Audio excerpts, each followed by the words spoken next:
Hello everyone, welcome back to our YouTube channel. Last పార్ట్లో భీముడు దుశ్శాసనుడితో నీవు మరణించేటప్పుడు స్వయంగా నీ కళ్ళతో నువ్వు చూడాలి, నేను నీ రక్తంతో పాంచాలి కేశాలను తడిపి ముడివేస్తాను అని అంటాడు. ఆ తరువాత ఏం జరిగిందో ఇప్పుడు తెలుసుకుందాం.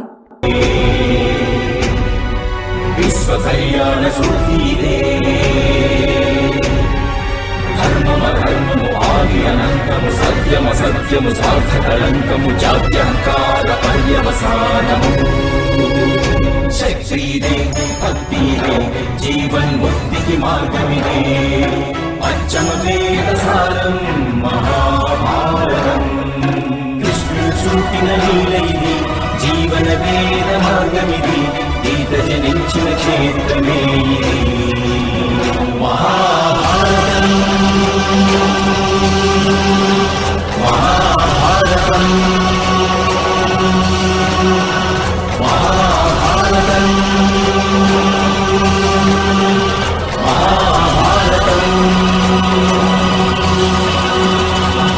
ఆ తరువాత రణభూమిలో అంగరాజు కర్ణుడు సైనికులపై దాడి చేస్తూ ఉండగా రథసారథి అయిన మద్రరాజు శల్యుడు సామాన్య సైనికులను మాత్రమే వధించే సామర్థ్యమా సర్వసేనాపతి కర్ణ, లేక ఎవరైనా మహారథిపై దాడి చేస్తారా అని అడుగుతాడు. వెంటనే అంగరాజు కర్ణుడు, మద్రరాజా, మీ మాటలు కేవలం యోధుల మనోల్లాసానికేనా, లేక గుర్రాలను సరైన దారిలో తీసుకువెళ్ళగలరా? పదండి, రథాన్ని రాకుమారుడు భీముడి చెత్తకు తీసుకువెళ్ళండి అని అంటాడు. అప్పుడు మద్రరాజు శల్యుడు రథాన్ని భీముడి వైపు తిప్పబోతూ ఉండగా నకులుడు అడ్డుకొని, అంగరాజా కర్ణ, క్షమించండి సర్వసేనాపతి కర్ణ, ఈ సామాన్య యోధుడికి కూడా యుద్ధం చేసే అవకాశాన్ని ఇవ్వండి అని అంటాడు. అప్పుడు శల్యుడు, వెళ్ళండి అంగరాజా కర్ణ, ముందు మా మేనల్లుడితో యుద్ధం చేయండి. ఒకవేళ మీరు ప్రాణాలతో తిరిగి వస్తే అప్పుడు నేను రథాన్ని సరైన మార్గంలో తీసుకువెళ్తాను అని అంటాడు. అదే సమయంలో భీముడు దుర్యోధనుని తమ్ముళ్లను చంపుతూ, ఇప్పుడు నా చేతిలో ఈ ఇద్దరు తమ్ముళ్ళు కూడా మరణిస్తారు దుశ్శాసన. దుర్యోధన, వచ్చి నీ తమ్ముళ్లను రక్షించుకో, నీ తమ్ముళ్లను చివరి చూపు చూసుకో అని లెక్క పెడుతూ వారి తమ్ముళ్లను చంపేస్తూ ఉంటాడు. వెంటనే దుర్యోధనుడు భీముడి వైపు వెళ్ళబోతూ ఉండగా అర్జునుడు అడ్డుకొని, యువరాజా దుర్యోధన, మీరు సోదరుడు భీముడి వద్దకు వెళ్లే ముందు మీరు నాతో యుద్ధం చేయాలి అని అంటాడు. వెంటనే దుర్యోధనుడు, అర్జున, ఒక గదాధారి ముందు నీవు నీ ధనుర్విద్యను ప్రదర్శిస్తావా అని అడుగుతాడు. అప్పుడు అర్జునుడు, లేదు రాకుమారా దుర్యోధన, ఈరోజు నేను మీకు ధనుర్విద్యలో శిక్షణ ఇస్తాను. నేను ఒకవేళ మీకు సరైన శిక్షణ ఇస్తే అప్పుడు మీరు మీ తమ్ముళ్లను చేరుకోవచ్చు. కానీ నేను మీకు ఉత్తమ శిక్షణ ఇవ్వలేకపోతే మా అన్నయ్య భీముడు దుశ్శాసనుడిని చేరుకుంటాడు అని తన ధనస్సును సంధించి బాణాన్ని వేస్తాడు. వెంటనే దుర్యోధనుడి చేతిలో గద కింద పడిపోతుంది. అప్పుడు అర్జునుడు, ధనస్సుని అందుకో రాకుమార దుర్యోధన, శిక్షణను ప్రారంభిస్తున్నాను అని అంటాడు. ఒకవైపు భీముడు సైనికులతో యుద్ధం చేస్తూనే దుర్యోధనుని తమ్ముళ్లను చంపుతూ ఉంటాడు. మరొకవైపు అంగరాజు కర్ణుడు రాకుమారుడు నకులుడితో, మీరు నాకన్నా వయసులో చిన్నవారు రాకుమార నకుల, చిన్నవారిని ఆశీర్వదించడం ఆచారం, వధించడం సరి అయినది కాదు అని వెళ్ళిపోబోతూ ఉండగా నకులుడు, అభిమన్యుణ్ణి మీరు ఏ విధంగా ఆశీర్వదించారు అంగరాజా కర్ణ? నన్ను ఆశీర్వదించే గౌరవం నేను మీకు ఇవ్వలేను. మీరు నా సోదరులు అయినప్పటికీ నేను మీకు ఆ గౌరవాన్ని ఇవ్వలేను. మీరు కేవలం శత్రువులు. ఏ శత్రువులతోనైనా సంబంధం ఉండడం అధర్మమని భావిస్తాను. యుద్ధం చేయండి, యుద్ధంలో నన్ను ఓడించి నన్ను వధించండి, లేకపోతే మీరు మీ మృత్యువును స్వీకరించండి అని కర్ణుడితో యుద్ధం చేస్తూ ఉంటాడు. అదే సమయంలో భీముడు దుర్యోధనుని తమ్ముళ్లను చంపుతూ, నేను సూర్యాస్తమయ సమయానికి నిన్ను తప్పకుండా వధిస్తాను దుశ్శాసన, వెళ్ళు, అప్పటి వరకు ఎదురుచూడు అని లెక్క పెడుతూ ఉంటాడు. అప్పుడే అశ్వత్థామ భీముడికి ఎదురుగా వచ్చి, అశ్వత్థామ అనే పేరుగల ఏనుగుపై దాడి చేసి, నీవు మహాశక్తివంతమైన యోధుడివన్న భ్రమలో లేవు కదా పాండుపుత్ర భీమా అని అంటాడు. వెంటనే భీముడు, లేదు గురుపుత్ర అశ్వత్థామ, కానీ ఈరోజు ఇప్పుడే నిన్ను వధించి ఆ వాస్తవాన్ని తప్పకుండా మనసులో స్థిరం చేసుకుంటాను అని తన గదతో అశ్వత్థామని కొట్టగా అశ్వత్థామ గాల్లో ఎగిరి కింద పడిపోతాడు. అప్పుడే దృష్టద్యుమ్నుడు వచ్చి బావా భీమా, ఈరోజు గురుపుత్రుడు అశ్వత్థామతో యుద్ధం చేసే అవకాశాన్ని మీరు నాకు ఇప్పించండి. ఈరోజు మీరు మా సోదరి ద్రౌపది కేశాలను రాకుమారుడు దుశ్శాసనుడు రక్తంతో శుద్ధి చేయాలి అని అశ్వత్థామతో యుద్ధం చేస్తూ ఉంటాడు. అప్పుడు భీముడు అక్కడి నుండి దుశ్శాసనుడి వైపు వెళ్ళబోతూ ఉండగా మిగతా తమ్ముళ్ళందరూ భీముణ్ణి చుట్టుముడతారు. అప్పుడు భీముడు వరుసగా వారందరినీ లెక్క పెడుతూ చంపుతూ, నీవు ఎదురు చూడు దుశ్శాసన, మృత్యువు కోసం ఎదురు చూస్తూ ఉండు. నా చేతిలో నీ సోదరులు మరణిస్తున్న కొద్దీ నీకు మృత్యువు దగ్గరవుతూ ఉంటుంది. నీ మనసులో భయం పెరుగుతూ ఉంటుంది. నీ మనసులో ఎంత భయం పెరుగుతుందో నీ మృత్యువు అంత భయంకరంగా ఉంటుంది. పారిపో దుశ్శాసన, పారిపో. ఈరోజు ఈ విశ్వంలో నీకు ఎక్కడా రక్షణ దొరకదు అని అంటాడు. ఆ తరువాత అంగరాజు కర్ణుడు నకులుణ్ణి ఓడించి, నేను మిమ్మల్ని వధించదలుచుకోలేదు, ఆశీర్వాదం మీరు స్వీకరించనంటున్నారు. ఈరోజు మీరు ఓటమితోనే సంతృప్తి చెందాలి రాకుమారా నకుల అని అక్కడి నుంచి వెళ్ళిపోతాడు. అదే సమయంలో భీముడు దుర్యోధనుడు 98 మంది సోదరులను వధిస్తాడు. ఆ తరువాత శకుని సైనికులతో యుద్ధం చేస్తూ ఉండగా దుశ్శాసనుడు భయపడుతూ శకుని దగ్గరికి వచ్చి, మావయ్య, నేను ఎక్కడికి వెళ్తే అక్కడికి భీముడు వచ్చి నా సోదరులను వధిస్తూ ఉన్నాడు. సైనికులు కూడా నన్ను రక్షించలేకపోతున్నారు. నన్ను రక్షించండి మామయ్య, ఏదైనా ఉపాయం చెప్పండి అని బ్రతిమలాడుతూ ఉంటాడు. వెంటనే శకుని, మేనల్లుడా, ఎప్పుడైతే ఏనుగు అదుపు తప్పుతుందో అప్పుడు దాని మార్గం నుంచి వెళ్ళిపోవడమే బుద్ధిమంతుల లక్షణం. ఈ రణభూమిలో భీముడి నుంచి నిన్ను రక్షించడం ఎవరి తరమూ కాదు. అందుకే రణభూమిని వదిలిపెట్టి పారిపో మేనల్లుడా అని అంటాడు. శకుని మాటలతో దుశ్శాసనుడు రణభూమిని వదిలిపెట్టి వెళ్ళిపోతూ ఉంటాడు. అదే సమయంలో అర్జునుడు దుర్యోధనుడితో యుద్ధం చేస్తూ, మీరు ఈరోజు దుశ్శాసనుని రక్షించలేరు యువరాజా, వంచనతో కానీ బలంతో కానీ అని అంటాడు. ఆ తరువాత రణభూమి నుంచి పారిపోతున్న దుశ్శాసనుడికి యుధిష్ఠిరుడు, నకులుడు, సహదేవుడు అడ్డుగా నించుంటారు. అప్పుడు యుధిష్ఠిరుడు, సోదరా దుశ్శాసన, యోధుడు సూర్యుడు అస్తమించిన తర్వాత రణభూమిని విడిచి వెళ్ళిపోతాడు, లేక మృత్యువు సమీపించినప్పుడు ఇంకా సూర్యుడు అస్తమించలేదు అని అంటాడు. వెంటనే సహదేవుడు, అంటే మీరు మీ మృత్యువు కోసం ఎదురు చూడాలని అర్థం అని అంటాడు. అప్పుడే నకులుడు భీముడికి వినపడే విధంగా శబ్దాన్ని చేస్తూ ఉంటాడు. ఆ శబ్దాన్ని విన్న భీముడు, విన్నావా దుర్యోధన, ఈ ధ్వనిని విను. ఈ ధ్వని దుశ్శాసనుడి అంతిమ శ్వాస చేస్తున్న ధ్వని. సరిగ్గా ఇదే విధంగా నీవు వాడి భయంకరమైన స్వరాన్ని వింటావు అని అంటాడు. వెంటనే అర్జునుడు తన బాణాన్ని వేసి దుర్యోధనుణ్ణి బంధిస్తాడు. దుర్యోధనుడు ఎంత ప్రయత్నించినా సరే దాని నుంచి విడిపించుకోలేకపోతాడు. అదే సమయంలో దుర్యోధనుణ్ణి రక్షించడానికి అంగరాజు కర్ణుడు వస్తాడు. అప్పుడు భీముడు, సర్వసేనాపతి అంగరాజ కర్ణ, ఈరోజు నా మార్గానికి ఎవరు అవరోధం కల్పించినా వారికి మృత్యువు సంభవించినట్లే అని అంటాడు. వెంటనే కర్ణుడు, కావచ్చు, రాకుమారుడి దుశ్శాసనుణ్ణి ఎవరు వధించాలని ప్రయత్నం చేసినా వారికి నా చేతుల్లో ఓటమే లభిస్తుంది రాకుమారా భీమా అని తన బాణాన్ని సంధించి భీముడికి అవరోధాన్ని కల్పిస్తాడు. భీముడు వెంటనే దాన్ని పగులగొట్టేస్తాడు. ఆ తరువాత వాసుదేవుడు అర్జునుడికి శంఖాన్ని ఇస్తాడు. వెంటనే అర్జునుడు తన శంఖాన్ని పూరిస్తాడు. అప్పుడు భీముడు, ఆ శంఖనాదాన్ని విన్నావా అంగరాజా? అది అర్జునుడి దేవదత్త శంఖనాదం. దాని అర్థమేమిటో మీకు తెలుసా? అర్జునుడు మీ ప్రియమిత్రుడు దుర్యోధనుణ్ణి బంధించాడు. అలాగే అన్నయ్య దుశ్శాసనుణ్ణి బంధించారు. పెద్ద సమస్య వచ్చి పడింది అంగరాజా. మీరు దుర్యోధనుణ్ణి రక్షిస్తారా లేక దుశ్శాసనుని రక్షిస్తారా? సమాధానం ఇవ్వండి అంగరాజా అని అంటాడు. అప్పుడు కర్ణుడు, మీరు ప్రతిజ్ఞ చేశారు రాకుమారా భీమా, 99 మంది ధృతరాష్ట్రపుత్రులను వధించిన తరువాతే మీరు దుశ్శాసనుని వధిస్తారని. మిమ్మల్ని నేను రాకుమారు దుశ్శాసనుడి దగ్గరికి వెళ్ళనివ్వను. అయినా మీ సోదరులెవ్వరూ మీ ప్రతిజ్ఞను అతిక్రమించరు అని అంటాడు. వెంటనే భీముడు, ఇప్పుడు ఈ యుద్ధంలో ఎవరి ప్రతిజ్ఞకు విలువలేదు అంగరాజా. ఇప్పుడు విలువైనది కేవలం విజయం మాత్రమే. ఒకవేళ మీరు నన్ను ఇక్కడ నిలువరిస్తే అక్కడ అర్జునుడు దుర్యోధనుణ్ణి వధిస్తాడు, ఇక మా అన్నయ్య దుశ్శాసనుణ్ణి వధిస్తాడు. వీరిలో ఒకరి రక్షణ కొరకు మీరు వెళ్తే ఆ రెండవ వాడిని వధించేందుకు నేను వెళ్తాను. ఇప్పుడు చెప్పండి అంగరాజా, మీకు ఎవరి ప్రాణాలంటే ఇష్టం? దుర్యోధనుడివా లేక దుశ్శాసనుడివా? మాట్లాడదేంటి అంగరాజా అని అడుగుతాడు. వెంటనే అంగరాజు కర్ణుడు, మద్రరాజా, రథాన్ని యువరాజు దుర్యోధనుడి వైపుకు తీసుకువెళ్ళండి అని అంటాడు.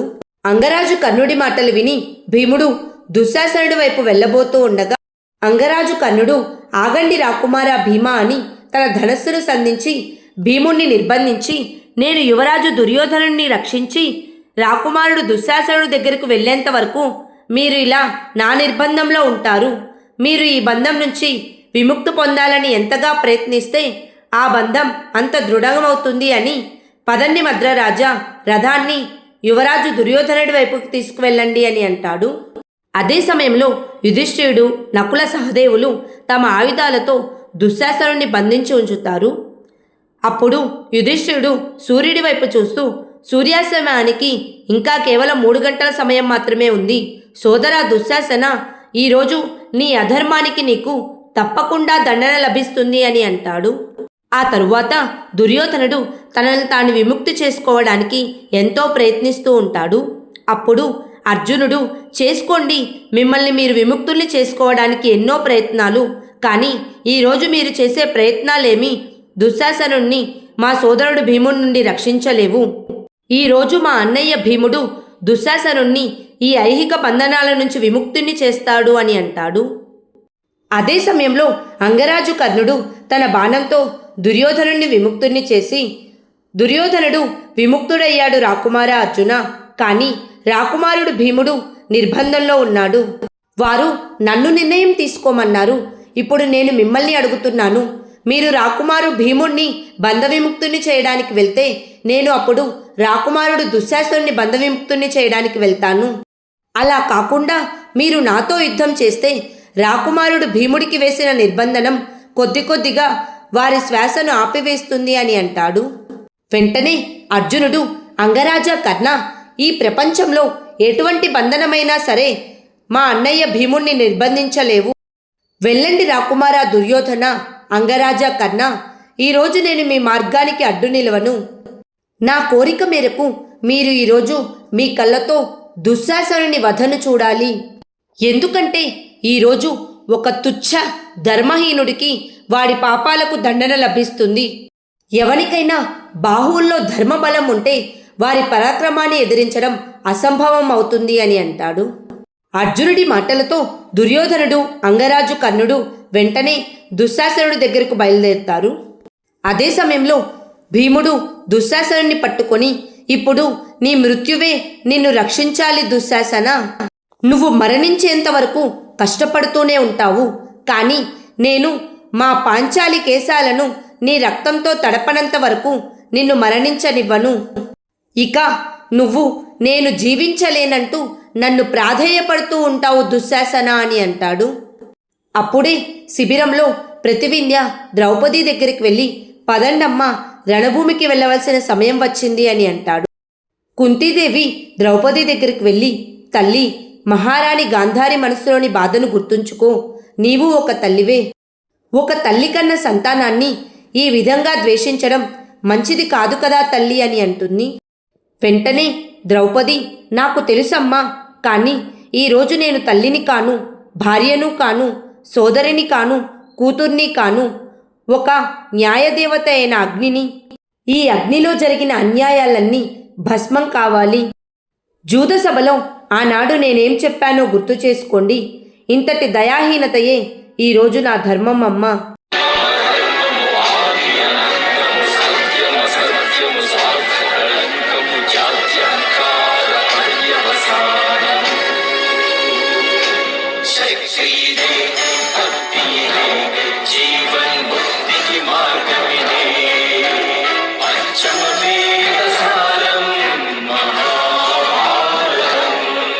ఆ తరువాత ద్రౌపది కుంతీదేవి దగ్గర ఆశీర్వాదం తీసుకొని, పదండి పుత్రులారా అని రణభూమికి బయలుదేరుతుంది. అదే సమయంలో రణభూమిలో పారిపోతున్న దుశ్శాసనుని చూసి భీముడు, దుశ్శాసన, ఈరోజు సూర్యుడు ఆగవచ్చు, కాలం స్తంభించవచ్చు, కానీ సూర్యాస్తమయ సమయానికి నీకు మృత్యువు తప్పకుండా కలుగుతుంది. పారిపోకు దుశ్శాసన అని తన గదను విసిరేస్తాడు. వెంటనే దుశ్శాసనుడు కింద పడిపోతాడు. అప్పుడు దుశ్శాసనుడు, సోదరా భీమ, నన్ను క్షమించండి అని ప్రాధేయపడుతూ ఉంటాడు. వెంటనే భీముడు, క్షమాపణలు కోరేందుకు ఎంతో సమయం ఇచ్చాము దుశ్శాసన, కానీ నువ్వు ఆ అవకాశాన్ని ఎప్పుడూ ఉపయోగించుకోలేదు. ఒకవేళ నువ్వు రణభూమి నుంచి పారిపోయినా సరే ఈ యుగాంతం వరకు పారిపోతూనే ఉండాలి. నీకు మృత్యువు ప్రాప్తించదు, అలాగే ఎన్నటికీ విశ్రాంతి కూడా లభించదు దుశ్శాసన అని దుశ్శాసనుడిని కొడుతూనే ఉంటాడు. అప్పుడు దుశ్శాసనుడు, సోదరా భీమ, నన్ను క్షమించి వదిలేయండి అని అంటాడు. వెంటనే భీముడు, క్షమించేందుకు సమయం మించిపోయింది. ఇప్పుడు మిగిలింది న్యాయం చేకూర్చడమే. గుర్తు చేసుకో, జూదసభలో ఆనాడు జరిగినవన్నీ గుర్తు చేసుకో దుశ్శాసన అని అంటాడు. అదే సమయంలో ద్రౌపది రణభూమికి వస్తుంది. భీముడు ద్రౌపదిని చూసి, జూదసభలో దుశ్శాసనుడు ద్రౌపదిని జుట్టు పట్టుకుని ఎలా ఈడ్చుకొచ్చాడో దుశ్శాసనుడిని కూడా భీముడు అలాగే జుట్టు పట్టుకొని ఈడ్చుకొస్తూ ఉంటాడు. ఆనాడు జూదసభలో ద్రౌపది ఏడుస్తూ ఎంత బాధగా చూస్తుందో అదేవిధంగా దుశ్శాసనుడు కూడా ఏడుస్తూ అంతే బాధగా ద్రౌపదిని చూస్తూ ఉంటాడు.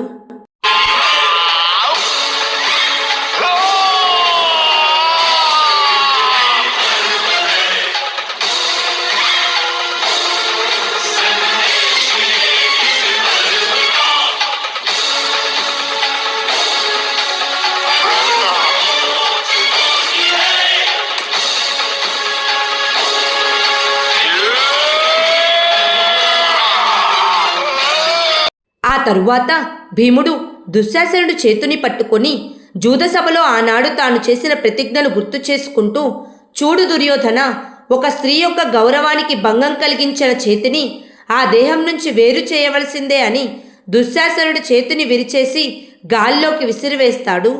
వెంటనే భీముడు దుశ్శాసనుడిని తన ఛాతి మీద గుద్ది దుశ్శాసనుడిని చంపేస్తాడు.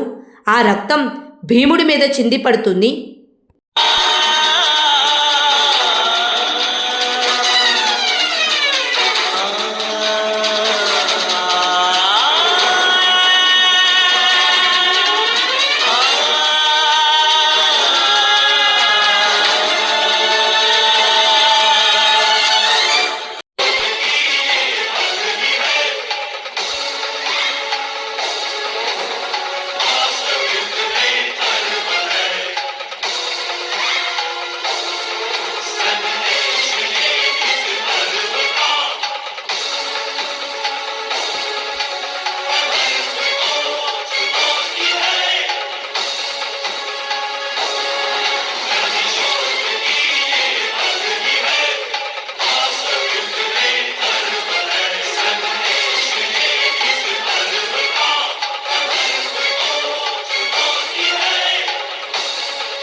ఆ తరువాత ద్రౌపది దుశ్శాసనుడి దగ్గరికి వెళ్ళి నుంచుంటుంది. అప్పుడు భీముడు, పాంచాలి, నీ పరాభవానికి నేను ప్రతీకారాన్ని తీర్చుకున్నాను అని దుశ్శాసనుడి ఛాతిలోని రక్తాన్ని తన పిడికిల్లోకి తీసుకొని ఆ రక్తంతో ద్రౌపది కేశాలను తడుపుతాడు.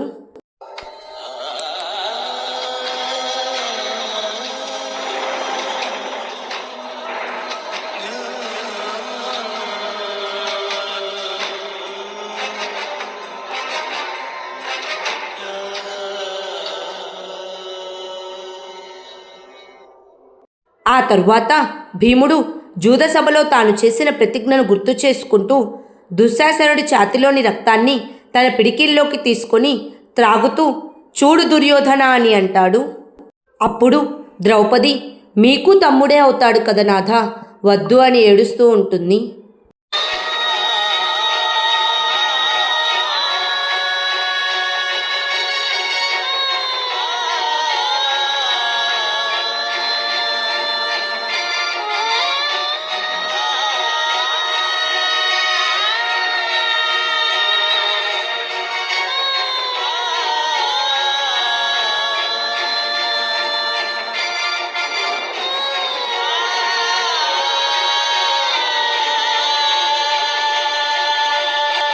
దుశ్శాసనుడి మరణాన్ని తట్టుకోలేక దుర్యోధనుడు, శకుని ఏడుస్తూ ఉంటారు.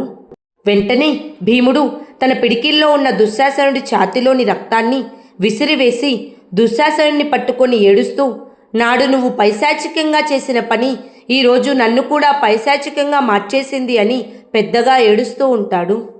అప్పుడు ద్రౌపది, నిన్ను చూస్తుంటే అసహ్యమేస్తుంది ధృతరాష్ట్రపుత్ర. ఈ యుద్ధం వల్ల మీరు ఏమి సాధించగలిగారు?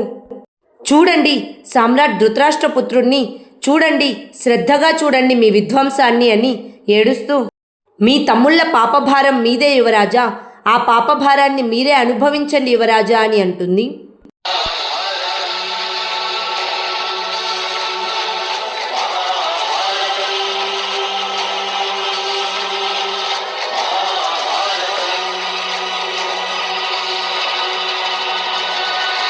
ఆ తరువాత ఏం జరిగిందో నెక్స్ట్ పార్ట్లో తెలుసుకుందాం. Please like, share and subscribe to our YouTube channel. Thank you.